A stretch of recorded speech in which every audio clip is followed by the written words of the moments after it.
Hey everyone, welcome to the Fourth Line Podcast.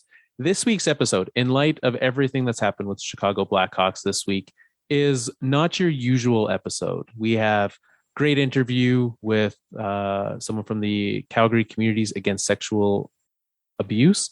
We talk almost exclusively about kind of the fallout from this because we were not in much of a mood to talk about the fun of hockey this week. Yeah, we weren't feeling too silly, and as a result, this wasn't a very silly episode. So we get right into it, and that's kind of our focus this week. So I appreciate you tuning in. I think this is a really important episode. So thank you for listening, and we'll see you.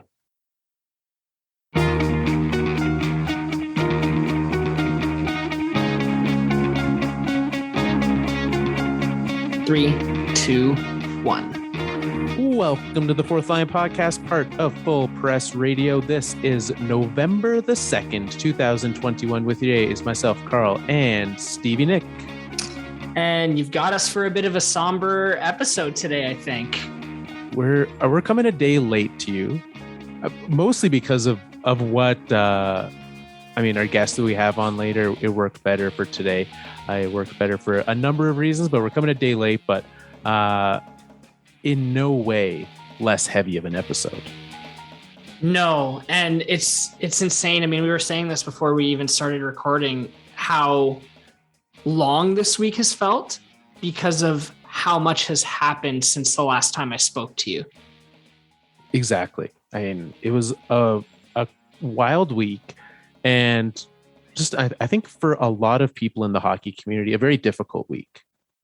Yes. We're talking, of course, about the incident with the Chicago Blackhawks with who we now know is Kyle Beach, formerly known as John Doe, who launched a lawsuit against them back in June? Yeah, that sounds right. For sexual assault by a video coach onto him.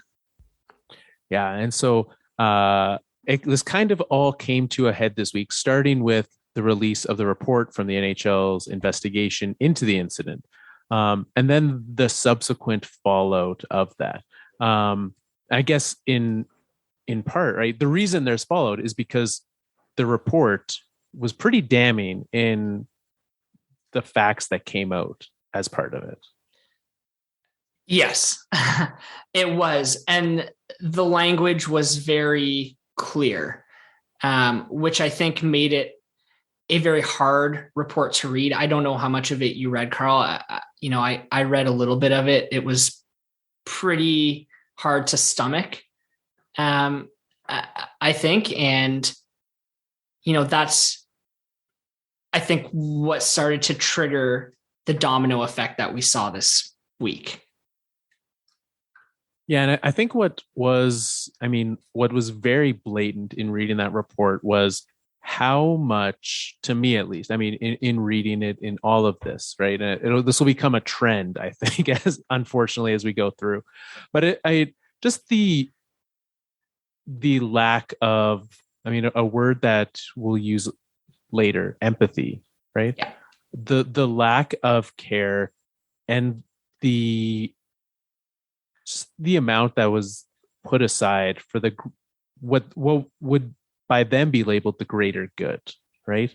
For the organization, for the team, put them forward, not worry about this one incident, throw it under the rug and move on.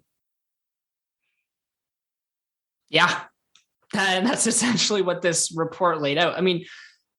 Thank goodness they went and got a third party to conduct this report and lay it all out, kind of the way things happened 11 years ago. It's unfortunate that it took 11 years for this to be unearthed. But I don't know, that's what it took. And, I think part of our conversation with our guest a little later is going to cover, maybe a little bit of why. I don't know, man. I don't know what to say at this point. I think the one thing the report right at the beginning that really kind of ticked me off was it became pretty clear who this John Doe is.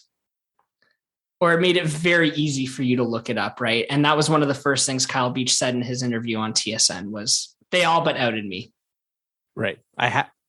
You could figure it out. And that's a very unfortunate way that he had to. I mean, I cannot imagine how difficult it was for him to do that interview, right? It was difficult to watch, let alone a difficult interview to give. And so, I mean, him giving that interview, my goodness, to really be pressured into that, right? To need to say, to feel the need to say something is very unfortunate. Yeah. But I don't think he can be praised enough for sitting down in front of that camera and answering those questions. It was clearly very hard and painful for him. So, doesn't really matter how hard and painful it was for me to watch it, I think. But, there's been a lot of words thrown around about him this week that I agree with, things like courageous and heroic. I think that stuff, doing what he did is harder than anything that anyone in the NHL has had to do anytime recently. Oh, absolutely. I mean, especially like on ice things, right? Like we look at players and we classify them as heroes because of their goal scoring abilities or, a goaltending performance or whatever it is, right? They overcame injury. They played through it. They won the Stanley Cup. Look how heroic, but come on. Pales in comparison. And speaking of on ice, hockey was happening this week. I couldn't tell you a single thing that happened on the ice this week. I mean, I don't know about you, but what day? This came out Tuesday last week. Is that right? The interview, you mean? The report and then the interview yeah. Yeah, it must have been like Tuesday, Wednesday, because it was after our last recording. It was, yeah. And I went home that night and I turned on the hockey game and I couldn't watch more than a couple minutes of it that night. There was so many things that it brought to my mind that were not an enjoyable thing. And watching it didn't make me feel like, oh, you know what? I should, support the advertisers and this brand and this thing when they're doing, the whole organization is doing things that I don't agree with. Not to mention Joel Quenneville was coaching that night behind the bench. Hey, well, let's get into all. So we got Stan Bowman, right? Stan Bowman, GM of the Blackhawks. Yeah. Then and now resigns. Yes. So he resigns from his role as general manager of the Chicago Blackhawks. This is like as the report comes out, right? Also steps down as general manager of Team USA for the upcoming Olympics. So he steps down from both positions. Yeah. I mean, clearly shows like the level of trust that many organizations are putting in him, right? Hindsight. Yep. So he had to go. I don't think that's even a question. It was nice of them to label it as a resignation. I don't know if he really deserves to be the one who gets to make that decision. Yeah. I feel that for sure. Right. To read the room, to look around and say, maybe I should leave through all of this, right? That report is coming. All of this, to wait until it comes out and then to resign. Stan, you knew what happened. Yeah. You knew all of it. And you sat there, continued to collect your paycheck, continued to run this organization. Come on. And did he know this while the report was going on and say nothing to ownership?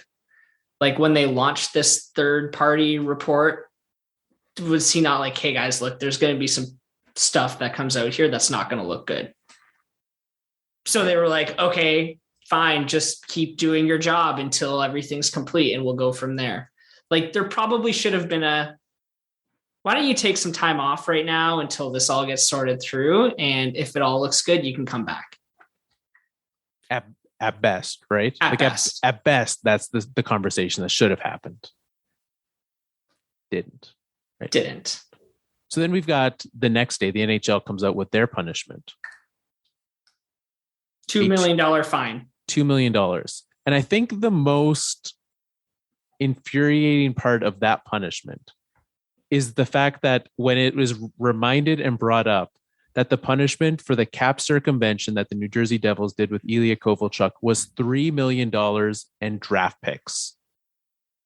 When the NHL sits there and says that cap space is a more heinous offense than what happened back in 2010, how is there any world that those are even comparable?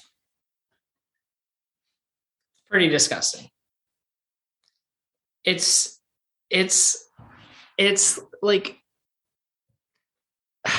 for how much stock this league puts into like PR and optics, it feels like this is a huge miss for them. Like how could you be so blind to your past punishments and fines and not draw that comparison? Right.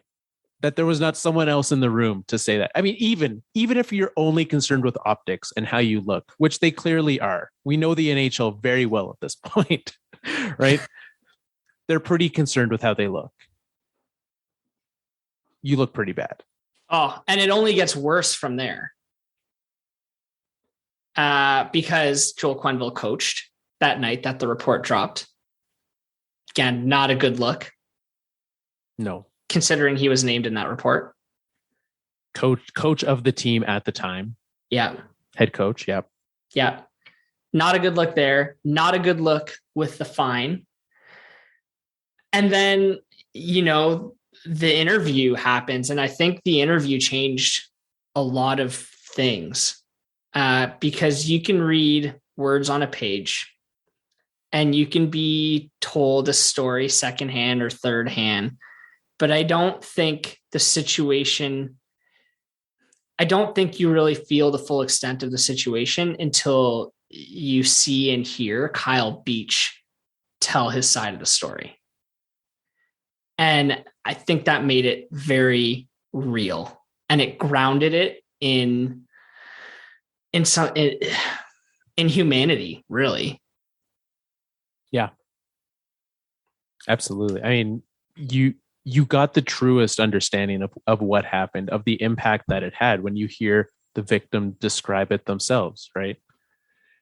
I mean, he's obviously talked to people for this investigation. He's been talking with lawyers for months. Like, he's through this past year been obviously talking about it, but to talk about it in this sense is a very, in a public forum with your name on it now, not John Doe, is a very different situation. Yeah. And that night, whether or not these players saw that interview, I don't know. But the comments that Jonathan Toews and Patrick Kane made that night post-game were very, very bad. Not well spoken for two guys who are praised as leaders across the league. Especially Toews. I mean, I think we all know Patrick Kane has some of his past issues, literally in a similar regard, right? But Jonathan Toews has been, the captain, the leader of this organization on the ice since before 2010, right? Since before this time. And I think there's a certain level of questioning that is required of the leader of that locker room. And when he comes out and says that, stands his friend, that he stands by his friend, that he's always been a friend to him. Not exactly something that shows me that Jonathan Toews is the kind of leader that should be the captain of an organization. Yeah, especially after his friend is the guy who came out and said, yeah, I messed up. I'm going to walk away from every job that I have right now. Yeah. Now I get, right? I fully understand that if this is your friend and he has made those mistakes, I think as legitimately a friend, you have a right to support that friend in a path of healing, right? I'm not saying that you blindly support them, though. 100%. But again, like, I think you mentioned it off the top. For me, in their comments, what bothered me was the lack of empathy shown towards Kyle Beach. Like, there was nothing about what Kyle went through, how he treated him. It was all just, it sucks what happened to Stan Bowman because he's my buddy. Yeah, and that's not the point of this. It's not the point of this. And there's just like, the league kept missing the point every single day. They're missing the point. Right. Well, and I mean, we saw, so skip forward again, right? So Quenneville steps down, not fired by the Panthers, steps down. We've got press conferences. We had Bettman and Daly speak yesterday. Kevin Cheveldayoff, still GM of the Winnipeg Jets, kind of in conversation with the league. And one can only take what is told to them with whatever grain of salt you wish. But he said when he had the situation explained, he didn't understand it as it wasn't perceived as a sexual abuse situation. So is what it is. But he had a press conference today explaining his side of situations.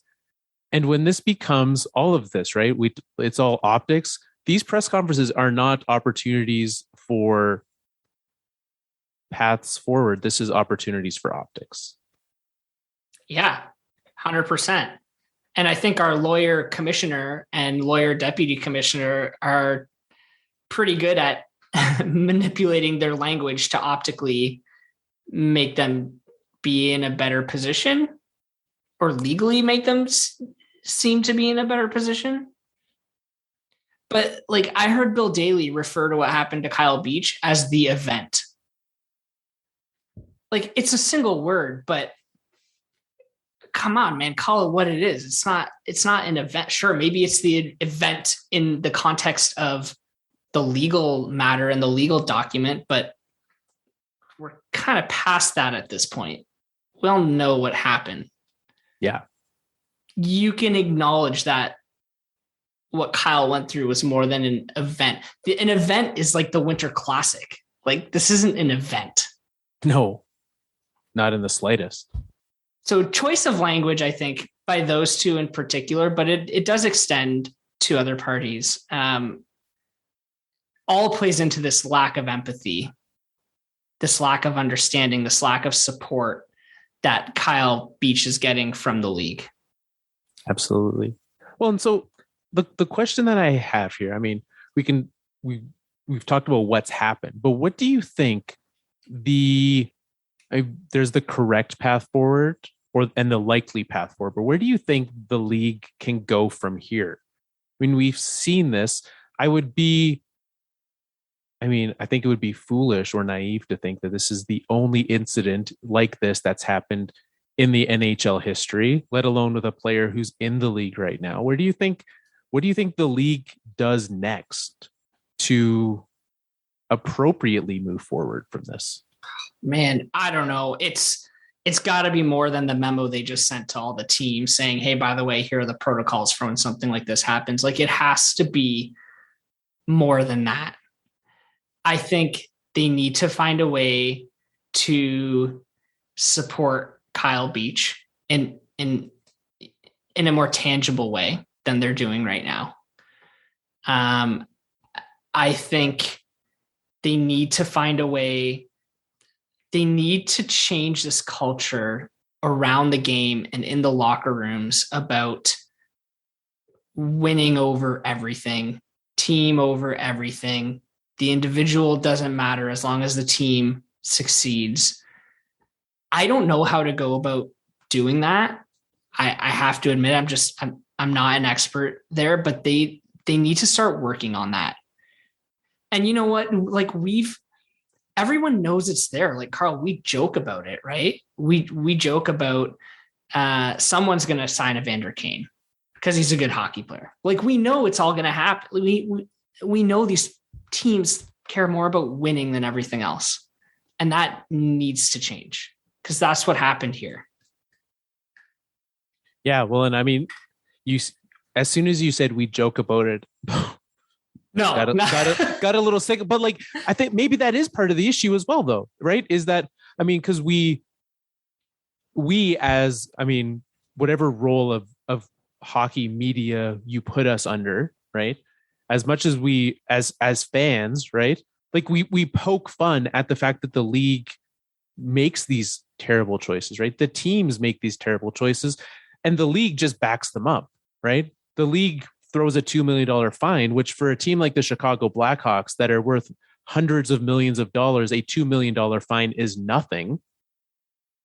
Yeah, it's going to take more than just that, right? It's going to take more than that. And so I think it does come down to changing the entire tone around this, right? That things like that, I mean, are not things to be joked about as much as it's low hanging fruit to talk about the fact that, you know, teams are stupid enough to sign Evander Kane after all this, or any other player that we've said this about in the past, right?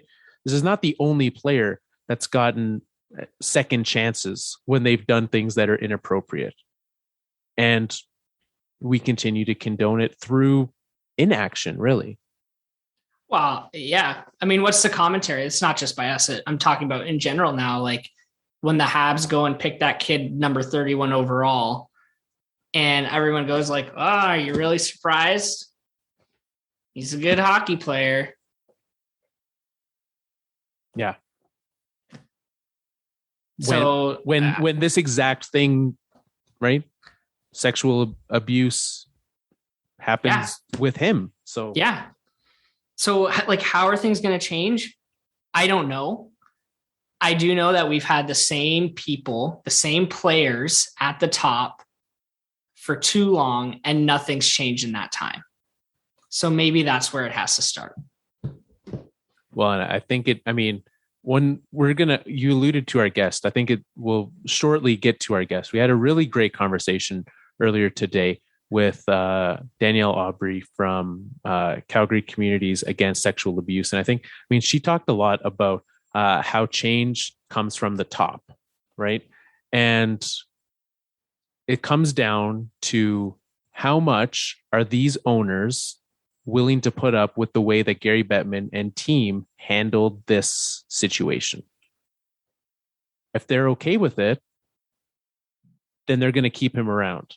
And we've seen them okay with a lot of the garbage that Gary Bettman's pulled through the years. If they continue to let that, I don't think there's any way that trickle down is going to happen without a change at the top. Like you said, you mentioned players, and I think, well, there's a level above the players, right? There's the players and their side, right? Because we saw that 2 summers ago when we saw the Hockey Diversity Alliance formed, right? Mm-hmm. That was formed out of the players taking a stand when the owners wouldn't. Yeah. Okay? So there's two branches of it, right? Who's going to be the ones that step up as players to stand up for the rights of others? We will find out. We will find out which organizations are willing to do more than host a diversity night and a pride night and whatever other nights they come up with that becomes a Bill Daly like event that's gone the next day. Yeah. We will see. We'll see. I'm clearly not, maybe not clear. I will be clear. I'm not optimistic. No, I'm not either. And, you know, these conversations, it feels like we have them every however many months. And I feel like we start talking in circles because it's so frustrating, man. Like I don't know what to say anymore. It's a good time to go to our interview. Here we had a great chat, like I said, with Danielle Aubry. let's head on over there. As mentioned, everyone, we're very honored to have with us today Danielle Aubry, CEO of the Calgary Communities Against Sexual Abuse. Great organization doing work in our community, and I think a fantastic resource to come on and talk about what's been happening this week in light of the news with the Chicago Blackhawks. Yes, thank you so much for asking me. It's an honor to be here as well. Absolutely, thank you for coming. I mean, thank you, because when we saw all this news this week, I think a lot of us didn't know really how to react. Like, what is the most appropriate response in this time? And so I guess let's kind of start there. What, for those of us that are seeing this and experiencing it and really outsiders to it, what are some things that we can be doing in our lives, in our communities around us, to help and make it a better place for people experiencing these sort of difficulties? That's a great question. And there's, sexual violence is such a complex issue. I mean, partly the main reason for that is because it's so interpersonal in nature. 85% of the time, sexual violence happens between people that are known to each other. And so you can only imagine what different layers of relationships that exist in our world. And the other part of it is that it is typically an abuse of power and control. Now, whether that's by the relationship, by the age, by the positional power, by knowledge, I mean, you name it.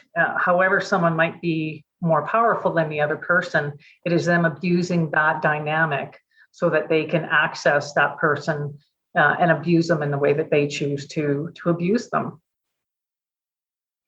So that's one thing. The other thing I think is that, and I'm really angry. And I think it's okay for people to be angry about this, as long as we, turn that into something that will hopefully change this system or systems that continue to create these kind of scenarios and leave people in complete isolation and desperation at times for many, many years. And so, and I guess the other part is, I don't mean to sound too wishy-washy here, but we need to approach this with love as well. Love and care and understanding for the people that are impacted by this. Obviously Kyle Beach being, the main person, the 16-year-old in 2013 that was sexually abused by him. Those are the people that survivors need support, and they need understanding, and they need people to believe them and create opportunities for them and safety for them to come forward and not have to live in that silence and secrecy, because it's so painful. I think a lot of people can relate this week with that anger that you mentioned. And I think, that anger was further fueled every single day this week with the lack of empathy that we were seeing, I think, and the lack of understanding and the lack of love, because, what I was seeing was a lot of legalese being thrown around in some of these press conferences. So, I can definitely relate to that. I wanted to ask a little bit, like you mentioned that power structure.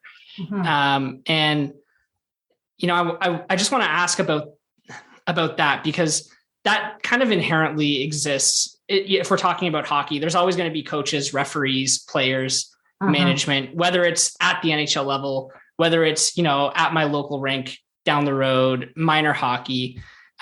Within that, and by the way, that I think, that can translate to the office environment as well. Yeah. That power structure exists in the workplace. Within that, how can we foster an environment where people feel comfortable coming forward with things like this, whether they're a victim or whether they're an observer or someone who heard something? How can we make people feel comfortable within that environment? Again, another great question. And I think that, at that level of, and the level I'm talking about is how to deal with the disclosure. How do we support people when they disclose. And I think more and more people, have heard of the campaign, I Believe You, who, are learning about how to be supportive in that way. And I think that should continue to exist. I guess I'm at a point in my career, in my life, where that's just not going to be enough anymore. That it is the higher level systems and the people at the higher level. And if we're talking hockey, we're talking the NHL. I mean, yes, this is happening in minor hockey and junior hockey and all that kind of stuff. But the NHL is what? It is the be all end all for kids in North America, in Europe, in Russia. That's where they want to go. And they have an extreme responsibility to change their ways. And to me, changing their ways is also changing a bunch of the people that are in there, because it is clear from what happened here that they don't care. They don't care what happened to Kyle Beach in 2010, and they didn't want to deal with it. And that's what happens with sexual violence. It is uncomfortable. It's inconvenient when it comes forward. And in this case, it was going to impact their run at the Cup. And don't get me wrong. I am a hockey girl. I grew up with hockey. My father played hockey. My father played hockey in Houghton, Michigan, where this 16-year-old was sexually abused in 2013. My mother grew up in Houghton, right? So I know that has nothing to do with this, but I used to love the game of hockey, and I still do, but it's the structures around it that have created not only lack of safety for survivors, but you have to interconnect that with everything, with racism, with sexism, with homophobia, with bullying. Those are all interconnected. Sexual abuse of players is interconnected to the players that are sexually assaulting young girls, in hometown hockey rinks or at parties, right? Those are all interconnected. And until the NHL deals with that and that trickles down to our hockey world, we're not going to see any change, because people don't want to deal with it. And that's been my experience. We've been in the community as long as the Calgary Flames have been here, and they've never reached out to the primary sexual assault center to get some guidance around this. I was reading one of the comments online, and someone had said, this needs to come out of the NHL, and, there needs to be external organizations that deal with this. Well, there are. It's called the sexual assault centers, and they exist in most communities. And we've been dealing with this. We've been dealing with that systemic garbage for years, and we know how to do it, but when we're allowed to. So I feel like I'm rambling, but no, I appreciate that, because I think you talk about how, we're all hockey fans here, right? And I was sick. I turned on the hockey game that night, not realizing how I would feel turning on that game and experience. And I was like, I can't. Like, I could not. I had to turn it off. I couldn't watch a league that doesn't care in the ways you're talking about, and just celebrate it and enjoy it and use that as a way to unwind at the end of the day. It was very much the opposite of unwinding. Yeah. And that's for me, who, did not have to deal with any of these things, right? I can only imagine someone who has been at, on the wrong end of some of these abuses, how they're feeling and how they're dealing with these. So, you mentioned that it needs to come from the top down, in any sort of organization, right? And I think, if there's people out there listening and they're or working in minor hockey or some of these things, right? I think that's another great approach, right? As much as it should come from the NHL down, every organization, it should come from the top down. Yes. So what kind of advice would you give to those people who are in some of those roles, some of those opportunities where they do have them? Because we have coaches, we have dads, we have moms, we have all kinds of people listening who have those roles in people's lives. What kind of advice would you give to people who, and I guess without trying to make this too big of a question, kind of twofold. One of like, what do they give of advice to maybe the youngsters to help them to deal with how to understand this? So maybe let's start there. Yeah. What kind of advice would you give to them who are talking to kids, who are talking to people and trying to help them understand? Well, we have one of the programs that we have at CASA is we have an education program for elementary school age children, but it also includes talking to their teachers and parents. And my whole point of that is that though people in those positions, including especially parents, we need to talk to our kids about sexual abuse. And a lot of parents don't because they're uncomfortable with it and they don't know how to do that. And they think it might hurt them or harm them or scare them. But kids naturally know what boundaries are about, and if they don't, they learn it very quickly, very easily. They know about privacy and private things that belong to them and don't. And so there are a lot of opportunities to talk to kids, but you have to start when they're young, right? I always say to parents, start talking to your kids about this when they're young, because then when they hit, 14, 13, whatever ages they're starting to date now, you're not going to them and trying to have a really awkward conversation with them about sexuality or relationships, right? So if you have that conversation throughout their lives, it becomes a lot more normal for them. And if you have a child in hockey, it's the same thing. That needs to be part of the conversations in hockey. I hear coaches often say, kids learn so many great things in hockey. They learn how to be a team player and how to care about people. Yeah, but you have to extend it to when bad things happen to kids. How can you be a team when something like that is happening to your teammate and no one addresses it and they just turn their back on them? That's a complete contradiction of what they're supposed to be learning in hockey. And it could be so many things. I mean, it's like coming to work. You don't come to work as this shell of a person that doesn't bring yourself into work, right? So when kids are playing hockey, they are still people that have experienced different things, right? And so, and I mean, it's so easy to say, but it's not easily done, is that leagues need to actually name these things and say that we don't allow this to happen. We need to tell kids and parents and coaches that kids can talk about things. Maybe it's not sexual abuse. Maybe it's they have an alcoholic parent at home. All those things that are going to create barriers for them in their lives potentially, right? So it's really about being open and naming it. It's kind of like years ago when we started seeing the signs in our hospitals and AHS facilities that says, abuse will not be tolerated, right? We never used to have that. And it still happens, but I think it's that message, Yeah. It is a big question.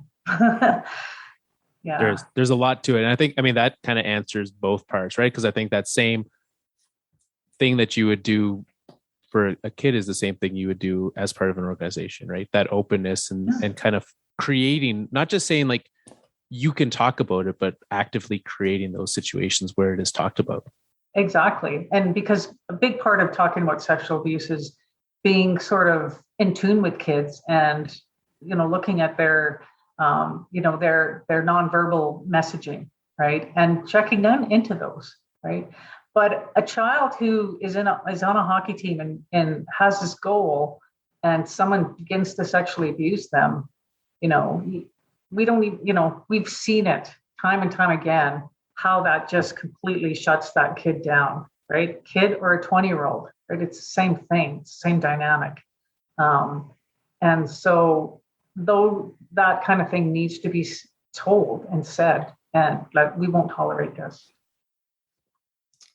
I do have one more question. I realize that we're eating up some of your time here, but you know, we saw Kyle Beach come out this week, previously known as John Doe. He came out publicly and gave an interview, and you know, I've seen it described as, and agree with it being described as, heroic and courageous.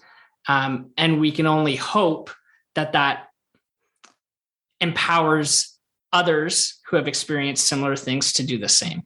Mm-hmm. So, you know, let's say my buddy comes to me now and says, hey, something similar happened to me once.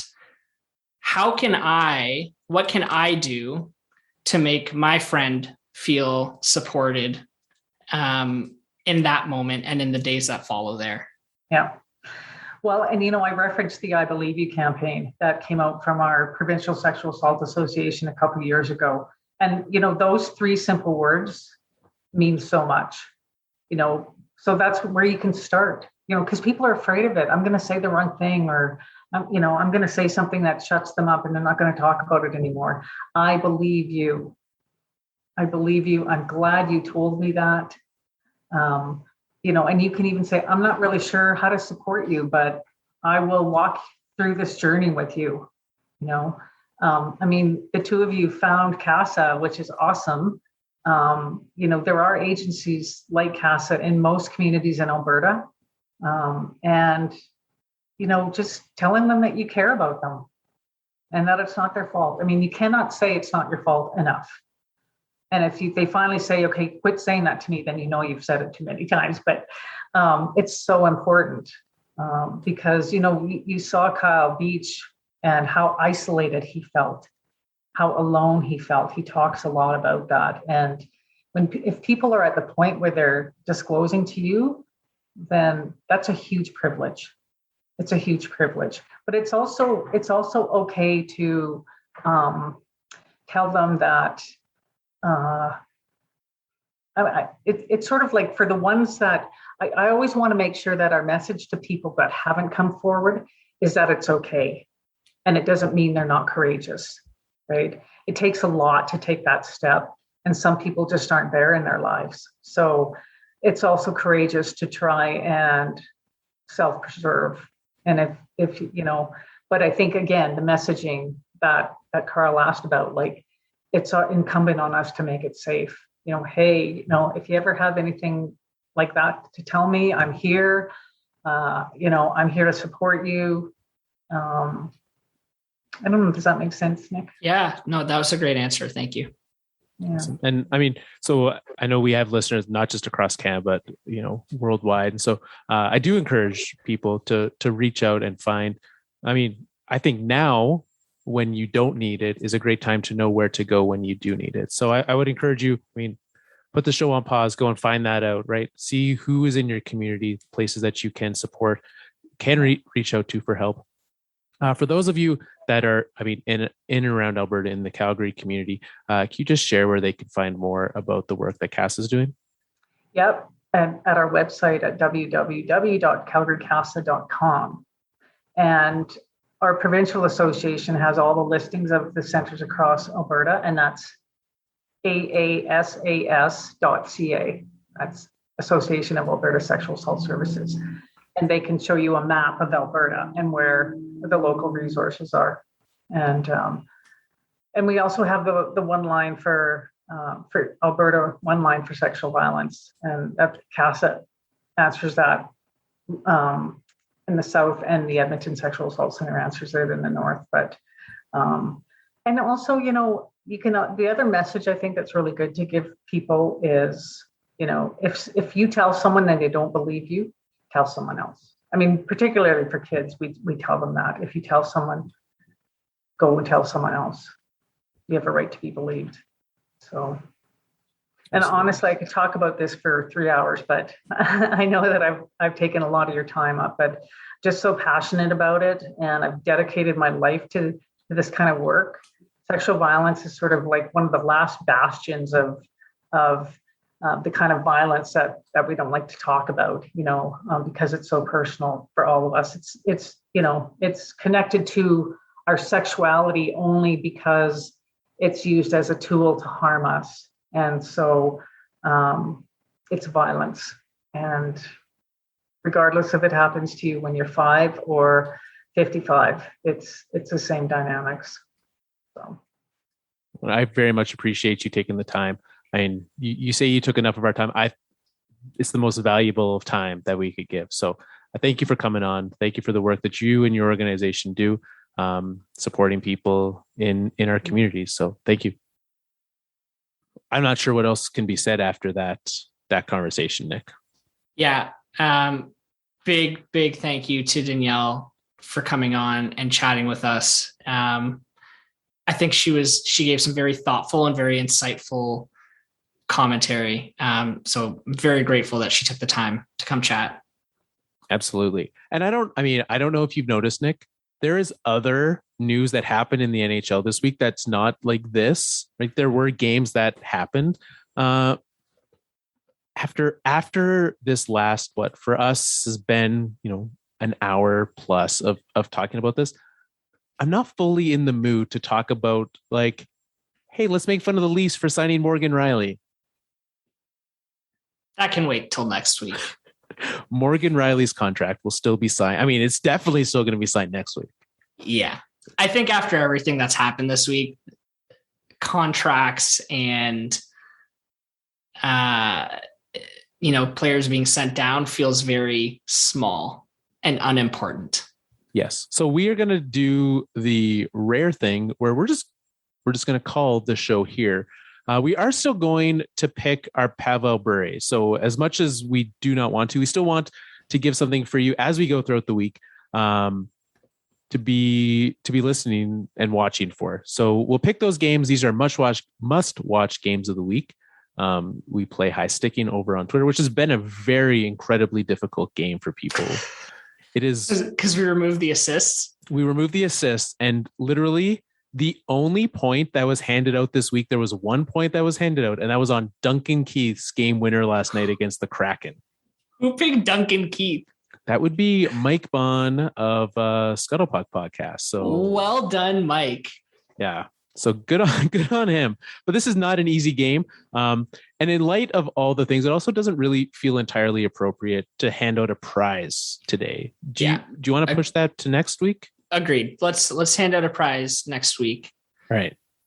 So we did do a game today.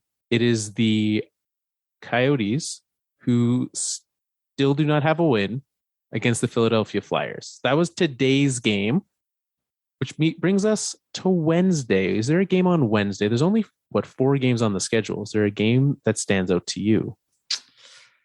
I would say Nashville, Edmonton. I also would, which is good because last week I said to pick Connor McDavid every game the Oilers play, and he didn't even score that game. So that's on me. That's on me. All right. Another chance. Redemption. Thursday's got a really good slate of games. Thursday, it's like tonight. 2 that stand out to me. I mean, I will always tune into a Battle of Pennsylvania, but also Tampa, Toronto, 2 teams that have been a little underwhelming to start the year, but are starting to turn it around. Yeah, let's go Tampa, Toronto. Let's create a little extra stress in my household by picking that game. So now we're on Friday. Let's do. Oh man, some of these matchups are not great. I don't want to pick Nashville twice. So let's do New Jersey, LA. We're getting weird on Friday. The Kings and the Devils on Friday. Saturday, Saturday is your standard big slate of hockey. Yeah. I see a game here. What is it? Carolina, Florida. Mm-hmm. How can we not? Right? Like, there's other good games Saturday, but that is the game. Right? I mean, Florida lost in overtime, so they technically have lost, but Hurricanes haven't yet. That's the one. Yeah. Sunday, we've got 5 games. I'm thinking, we can get more weird hockey and do Islanders Wild. That's what I was thinking too. Let's do it. All right. Islanders Wild. Which brings us to the 8th. That's Monday, right? Yes. The 8th is Monday. By the way, I actually think that will be the best game that night. Maybe Dallas, Vancouver could challenge. I don't know. Do you realize how high scoring Detroit Vegas might be? That's true. I think that's the one I'd be tuning into. So we've got, I think we go back to back, not fully back to back, but a repeat of the Florida Panthers of all teams because they're winning. Panthers Rangers Monday. Yeah, let's do it. All right. Panthers Rangers. That's it. Head on over to our Twitter at Fourth Line Podcast with the number 4. You can find all about us, thefourthlinepodcast.com, wherever you listen to podcasts. But mostly, if you tuned into this week's episode, thank you. I mean, this was not an easy episode to make. I'm sure it's not an easy episode to listen to. But I really appreciate you tuning in and being a part of just hopefully making this a better place where things like this don't happen. And when it does, that we're better equipped to help those around us. Absolutely. And as you can all probably tell, we're not in a very silly mood today. So we're not going to end on a song. We will end by saying, please go out and support organizations like the Calgary Communities Against Sexual Abuse. Danielle mentioned in the interview, every city has one. So again, it's calgarycasa.com. You can also go to canadahelps.org. There are hundreds of organizations to choose from if you would like to show support. And lastly, I think I just want to repeat what Danielle said. If we are so lucky that someone decides to come to us and trust us with a similar incident to them, you can say, I believe you. I'm glad you told me that. And it's not your fault. Thanks for tuning in, everybody. We'll talk to you next week.